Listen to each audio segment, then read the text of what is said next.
Hi guys. तो अभी हम आ गए हैं क्वेश्चन नंबर 6 पे। तो क्वेश्चन नंबर 6 हमारा क्या कह रहा है? A cottage industry produces a certain number of pottery articles in a day. मतलब एक कॉटेज इंडस्ट्री है जो कि एक दिन में कुछ नंबर ऑफ, मान लीजिए 10 या फिर 20 या फिर कोई भी, मतलब कुछ पॉटरी बनाती है एक दिन में। और क्या हुआ कि it was observed on a particular day that the cost of production of each article was 3 more than twice the number of articles produce on that day. और कहा गया कि जो प्राइसेस है कॉटेज का, मतलब पॉटरीज का, वो क्या है, उस मतलब एक दिन में जितना प्रोड्यूस होता है उससे 2 गुना और 3 ज़्यादा, तो उसका प्राइस है। और हमें क्या और क्या कह रहा है कि अगर टोटल कॉस्ट ऑफ प्रोडक्शन, अगर जो हमारे पास जितने भी पॉटरी होंगे, मतलब जितने भी हमारे पास पॉटरी होंगे, उन सारे को बनाने में जो कॉस्ट आता है वो कितना है, हमारे पास 90 है। तो कहा गया है कि फाइंड कीजिए कितने ऐसे कितने पॉटरीज थे। तो क्वेश्चन तो ये कह रहा है, ठीक है। अभी मैं आपको सिंपली बता देता हूँ कि एक्चुअली में जो क्वेश्चन है वो क्या कह रहा है। कहा गया है कि कोई भी मान लीजिए मान ले तो मेरे पास कितने 20 पॉटरी थे। तो सबसे पहले तो क्वेश्चन ये कह रहा है कि एक सर्टेन नंबर ऑफ पॉटरी एक दिन में प्रोड्यूस होता है, ठीक है। मतलब मैं मान लेता हूँ कि एक दिन में मेरे पास 20 पॉटरी प्रोड्यूस होते हैं, मतलब तैयार होते हैं। और कहा जा रहा है कि जो प्राइसेस है पॉटरी का वो कितना है, कि ये जो मेरा जो एक दिन में नंबर बन रहा है इसका इसका कितना, इसका 2 गुना, मतलब 2 × 20 और इससे 3 ज़्यादा, ठीक है। यानी कि 40 और +3 43। यानी कि जो मेरा जो एक पॉटरी का जो प्राइस होगा वो मेरा क्या होगा, 43 होगा। यानी कि जो नंबर है उसके 2 गुना के 2 गुण से 3 ज़्यादा, ठीक है। तो मेरा जो ये नंबर है इस नंबर को निकालने के लिए दिया गया है। तो सबसे पहले मैं क्या करूँगा, मैं मान लूँगा कि मेरे पास एक्स पॉटरीज है, ठीक है। कि मतलब एक दिन में मेरे पास एक्स पॉटरीज तैयार होती है, मतलब कितना, एक्स पॉटरी, ठीक है।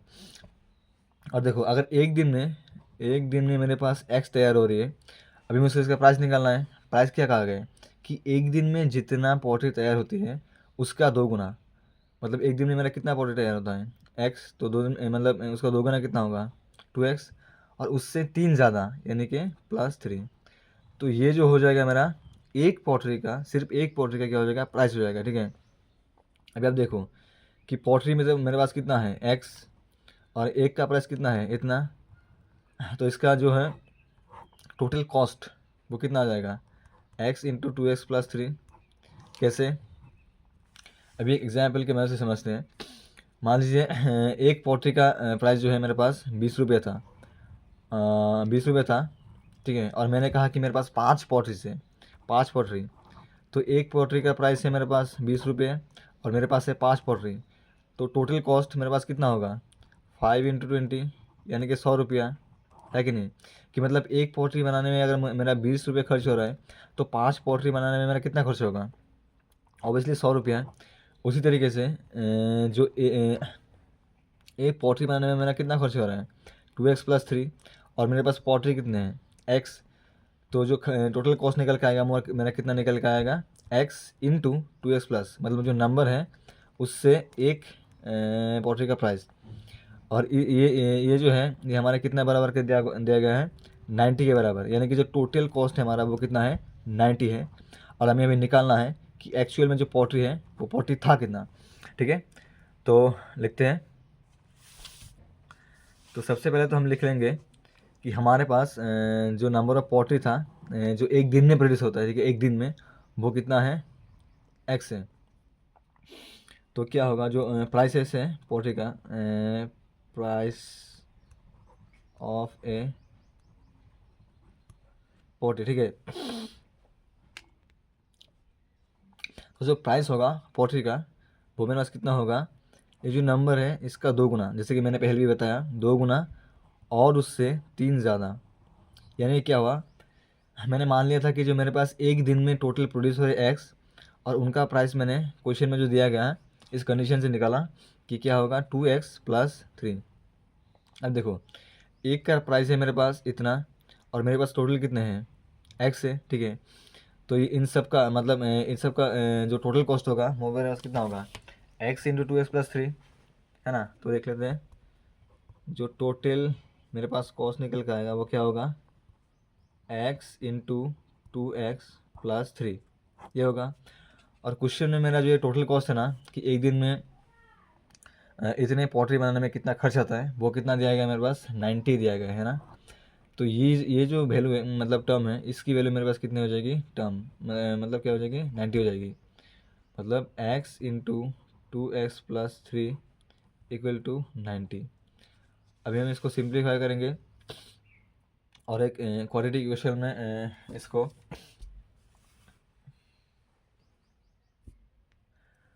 और एक क्वाड्रेटिक इक्वेशन में इसको कन्वर्ट करके फैक्टराइजेशन मेथड से सॉल्व करेंगे, ठीक है।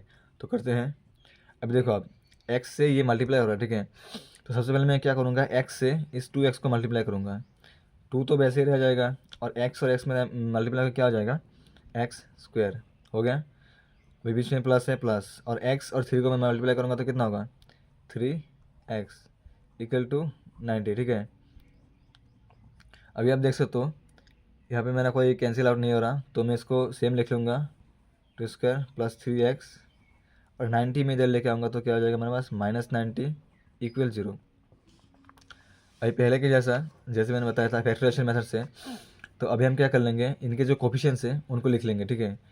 यानी कि यहाँ पे मेरा x का कोफिशिएंट कितना है, 2 है, x का कोफिशिएंट कितना है, 3 है, और जो मेरा लास्ट टर्म है 90 है, ठीक है। अभी मुझे सबसे पहले मैं क्या करूँगा, 2 और 90 को मल्टीप्लाई कर लूँगा, 2 × 90 मेरे पास कितना हो जाएगा, 180 हो जाएगा, ठीक है।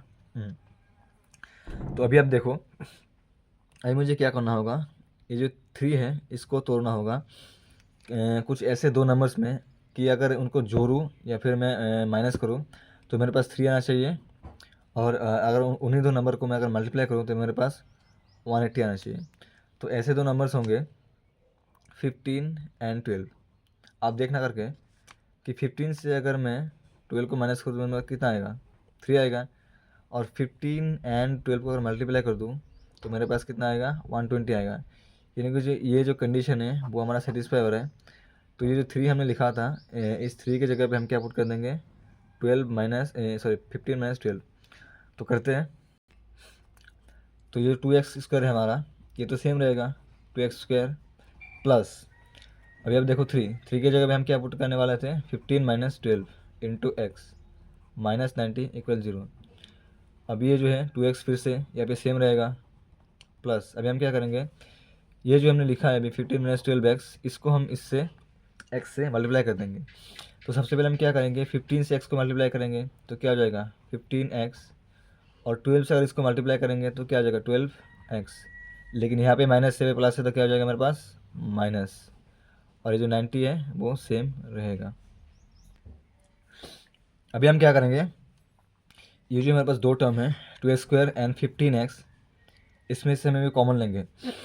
तो अब देख सकते हो 2 मेरा यहाँ पे है, लेकिन किसी भी हाल में मुझे 15 में 2 नहीं मिलेगा, तो 2 में कॉमन नहीं ले सकता, ठीक है। तो मैं क्या करूँगा, सिर्फ ये जो x है x कॉमन ले लूँगा, ठीक है। और जब मैं x ले लूँगा तब देखो यहाँ पे क्या था, 2 × x² मतलब 2x थे, और यहाँ पे मैंने सिर्फ x ले लिया, यानी कि जो 2 है वो रह जाएगा और एक x रह जाएगा।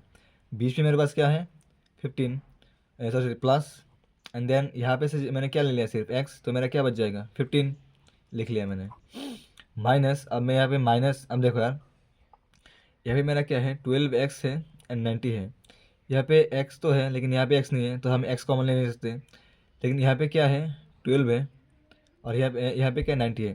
तो अभी हमें देखना होगा कि 90 में 12 आता है कि नहीं आता है। तो आप देख सकते हो कि 90 मतलब क्या हो जाएगा, तो अभी हमें देखना होगा कि 90 में 12 आता है क्या। तो 12 का तो कोई ऐसा मल्टीपल नहीं है कि 90 आए, यानी कि देखिए 12 अगर हम ऐड करते हैं तो 96 आता है, 90 तो नहीं आता। तो लेकिन क्या आता है कि 90 को हम कैसे तोड़ सकते हैं, 6 × 15 तोड़ सकते हैं, ठीक है। और 12 में भी 6 आता है, 12 मतलब क्या, 2 × 6 है ना। तो इन दोनों जो है मतलब 12x और 90 से हम क्या कॉमन ले सकते हैं, ये जो 6 है हमारा उसको हम कॉमन ले सकते हैं, ठीक है। और जब हम ऐसा करेंगे 6 को कॉमन ले लिया तो देखो यहाँ पे क्या था, 12x यानी कि 2 × 6 × x, और उसमें से हमने 6 को कॉमन ले लिया तो मतलब हमारा क्या क्या रह जाएगा, 2 रह जाएगा और एक x, और बीच में आ जाएगा प्लस, और 90 मतलब क्या था, 6 इंटू 15, और जब हमने 6 को ले लिया तो क्या बच जाएगा, ओनली 15 इक्वल टू 0। अभी आप देखो कि ये जो मेरे पास दो टर्म है, ये टर्म और ये टर्म, इसमें से मेरा क्या कॉमन जा रहा है, आप देख सकते हो कि ये जो 2x plus 15 and 2x plus 15 ये कॉमन जा रहा है। अभी आपको लग रहा होगा कि ये तो दो दो टर्म है, मतलब एक ये है एक ये है, मतलब ये एक कैसे हुआ, क्योंकि ये x के साथ मल्टीप्लाई हो रहा है और ये भी y के साथ मल्टीप्लाई हो रहा है, तो इनको हमें एक ही कंसिडर करना होगा, ठीक है। तो क्या होगा, अभी हम इसको कॉमन ले लेंगे, किसको, 2x प्लस 15। अभी अब देखो जब मैं 2x प्लस 15 को कॉमन लेता हूँ तो यहाँ पे मेरा क्या बच जाएगा, x, तो उसको हम लिख लेंगे, और बीच में मेरे पास क्या है इस बार, माइनस, ये जो है ना ये आपको यहाँ पे नहीं देना है, ठीक है, इसमें जो बीच में रहेगा वो आपको देना है। यहाँ पे मेरा क्या बच जाएगा, 6 इक्वल्स 0, ठीक है, ओके। तो अगेन अब क्या होगा, 2x प्लस 15 इक्वल टू 0, या तो क्या होगा x इक्वल टू 6, इससे हमने इसको डायरेक्ट लिख लिया, ठीक है। और यहाँ से हमें क्या मिलेगा, 2x equal to -15, x equal to 15/2। अब देखो x मतलब हमने क्या क्या सपोज किया था कि x जो है एक दिन में कितने नंबर बनते हैं पोट्री के, वो माना था हमने, ठीक है। तो अब x तो यार मतलब रेशनल नंबर्स में आता तो नहीं सकता है, तो हमारी जो एक्चुअल वैल्यू होगी वो क्या होगी, x की 6 होगी, मतलब ये जो वैल्यू है वो हमारी पॉसिबल नहीं है, तो जो एक्चुअल वैल्यू होगी हमारे पास वो क्या होगी, 6 होगी। अभी हम देखते हैं जो क्वेश्चन में कहा जा रहा था कि अगर एक दिन में इतना प्रोड्यूस हुआ और प्राइस इतना हुआ, तो देखो समझ 90 आता है कि 90 आता है कि नहीं आता है, ठीक है। तो एक दिन में तो मेरा प्रोड्यूस हो रहा है कितना, 6, और अकॉर्डिंग टू क्वेश्चन एक दिन मतलब एक पोट्री का प्राइस कितना था, 2x प्लस 3, तो क्या हो जाएगा 2 इंटू 6 प्लस 3, यानी कि 2 इंटू 6 12 प्लस 3 15, मतलब एक दिन में मेरा बन रहा है 6 और एक का प्राइस है 15, तो 6 इंटू 5 मतलब क्या, 15 मतलब क्या, टोटल कॉस्ट कितना आ गया, 90। यानी कि जो हमारा जो सवाल है, मतलब हमने जो निकाले हैं एक्स की वैल्यू वो बिल्कुल सही है, और दिस इज़ द आंसर। तो हमारा आंसर क्या हो जाएगा, x इक्वल टू 6। तो हाई होप यू गाइस आपको ये सवाल बहुत अच्छे से समझ में आ गया हो। अगर आप ऐसी वीडियोज़ देखना चाहते हैं तो मुझे फॉलो कर सकते हैं। Thank you.